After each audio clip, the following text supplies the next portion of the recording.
જામનગરની પૌરાણિક રંગમતી અને નાગમતી નદીના કિનારે નિર્માણ થવા જઈ રહેલ રિવરફ્રન્ટ પ્રોજેક્ટ માટે બની ભલામણો અને પ્રયાસોને માન આપીને માનનીય મુખ્યમંત્રી ભૂપેન્દ્ર પટેલે સૈદ્ધાંતિક મંજૂરી આપી છે। સાથે જ આ પ્રોજેક્ટ માટે 25 કરોડની ટોકન રકમને પણ મંજૂરી આપવામાં આવી હોવાની માહિતી આપતા રીવાબા રવિન્દ્રસિંહ જાડેજા। નમસ્કાર, આપ સૌ નગરજનોને મને આ માહિતી આપતા ખૂબ આનંદની અને ગૌરવની લાગણી થાય છે કે આપણી જે બે પૌરાણિક નદીઓ છે રંગમતી અને નાગમતી નદીઓ કે જેના ઉપર રિવરફ્રન્ટ પ્રોજેક્ટને આજે આદરણીય મુખ્યમંત્રી શ્રી ભૂપેન્દ્રભાઈ પટેલ સાહેબ દ્વારા સૈદ્ધાંતિક મંજૂરી છે એ આપવામાં આવી છે। સાથે સાથે પ્રાથમિક જે ફંડ છે 25 કરોડના ફંડને પણ સૈદ્ધાંતિક મંજૂરી આ તકે આપી દેવામાં આવી છે। આ રિવરફ્રન્ટ પ્રોજેક્ટ એ બહુઆયામી પ્રોજેક્ટ છે।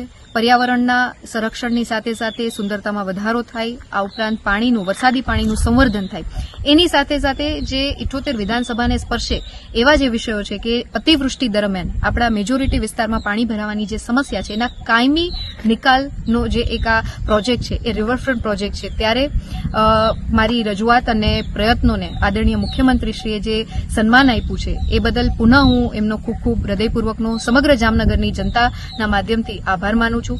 અને આ પ્રોજેક્ટ જે છે એ દરેડ ગામથી શરૂ કરી અને આપણો જે ગાંધીનગરનો વિસ્તાર છે ત્યાં સુધીનો લગભગ 12 કિલોમીટરનો જે આ પ્રોજેક્ટ છે અને મેજોરિટી જે પ્રોજેક્ટ છે એ આપણા 78 વિધાનસભાને સ્પર્શે અને 78 વિધાનસભાને અસર કરતો જે પ્રોજેક્ટ છે। માટે આપ સૌ નગરજનોને પણ હું આજના દિવસે આ તકે ખૂબ હૃદયપૂર્વકની શુભકામના આપું છું, કેમ કે આપના પોઝિટિવ સૂચનો, આપનું માર્ગદર્શન જે સતત મને પ્રેરિત કરે છે કે આવા વિકાસના જે પ્રોજેક્ટો છે એ આપણા સિટીમાં આવે અને આપણું સિટી જે છે એ વિકાસના પંથે અગ્રેસર રહી અને ખૂબ સરસ પ્રગતિ કરે એ માટે પુનઃ આપ સૌ નગરજનોનો પણ હૃદયપૂર્વકનો આભાર અને આ તકે આપ સૌને ખૂબ ખૂબ શુભકામનાઓ। જય જય ગરવી ગુજરાત।